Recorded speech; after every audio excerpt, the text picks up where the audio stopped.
Salve saudara-saudariku yang terkasih dalam Tuhan.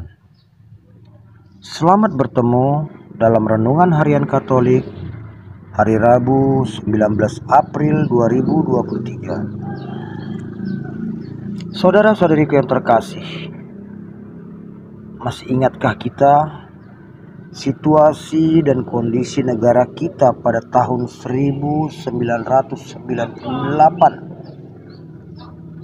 saat terjadinya suatu catatan sejarah runtuhnya Orde Baru di bawah kepemimpinan Soeharto?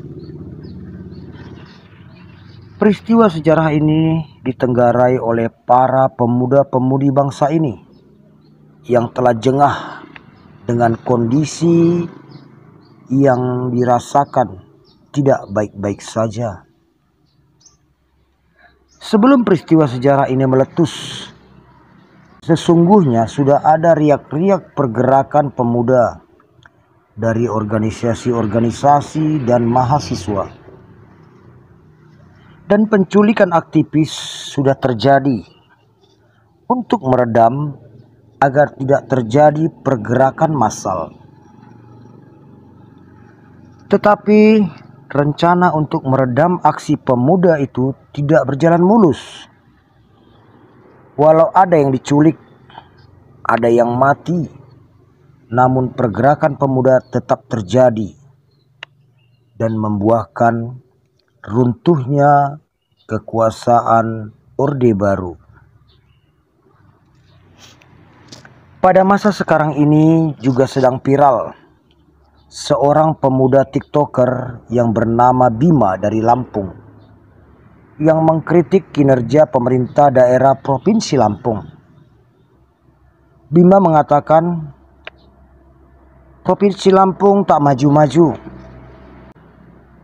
Dengan gaya dan caranya, Bima membongkar borok-borok di Provinsi Lampung, mulai dari pendidikan sampai pembangunan jalan-jalan di Lampung.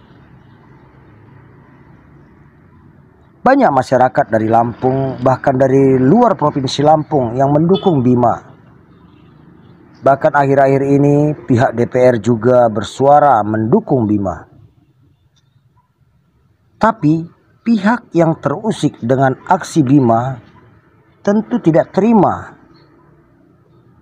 Intimidasi terhadap Bima pun muncul dari pihak pemerintah Provinsi Lampung dengan melaporkan Bima ke kepolisian atas tuduhan pencemaran nama baik dan pemberitaan hoax.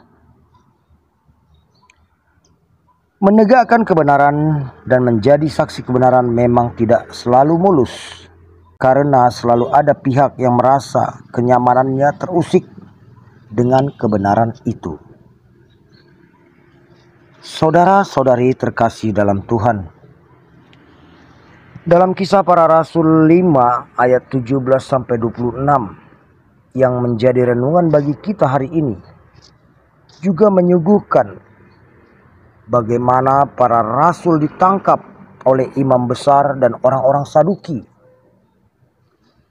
Para rasul dimasukkan ke dalam penjara karena para rasul telah bersaksi tentang kebangkitan Yesus. Walaupun kesaksian para rasul itu benar adanya, tapi imam besar dan orang-orang Saduki merasa kenyamanan mereka terusik. Orang-orang telah menjadi pengikut para rasul dan mulai meninggalkan mereka. Oleh karena itu, para rasul harus dibungkam, diintimidasi, seperti yang terjadi pada negeri kita di tahun 1998, seperti yang dialami Bima dari Provinsi Lampung. Tapi Tuhan tidak tinggal diam dengan perbuatan intimidasi yang dilakukan imam kepala dan orang-orang Saduki. Allah mengutus malaikatnya untuk melepaskan para rasul dari penjara tanpa merusak penjara dan tidak membangunkan prajurit yang menjaga penjara. Sehingga peristiwa aneh ini membuat imam kepala tua-tua bangsa Israel menjadi cemas. Ditambah lagi dengan kabar bahwa para rasul yang mereka penjarakan itu sedang berada di bait Allah dan sedang mengajar. Dalam Injil Yohanes pasal 3 ayat 16-21, pada hari ini Allah mengutus putranya yang tunggal untuk memberi hidup kekal pada umat manusia. Tetapi siapakah yang akan mendapat hidup kekal itu? Sesungguhnya terang itu diberikan kepada semua umat manusia.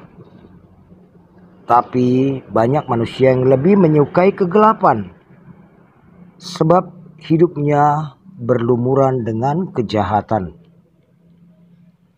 Mereka membenci terang, sebab dengan terang semua kejahatan mereka akan terungkap. Orang-orang yang berlumur dalam kejahatan akan berusaha untuk memadamkan terang. Tapi percayalah, Tuhan tidak akan tinggal diam. Tuhan akan menolong kita yang membawa terang itu. Sebab Anak Manusia datang untuk memberi keselamatan bagi kita yang berbuat baik dan mencintai terang, dan akan menghukum orang-orang yang berbuat jahat dalam kegelapan. Amin. Tuhan memberkati.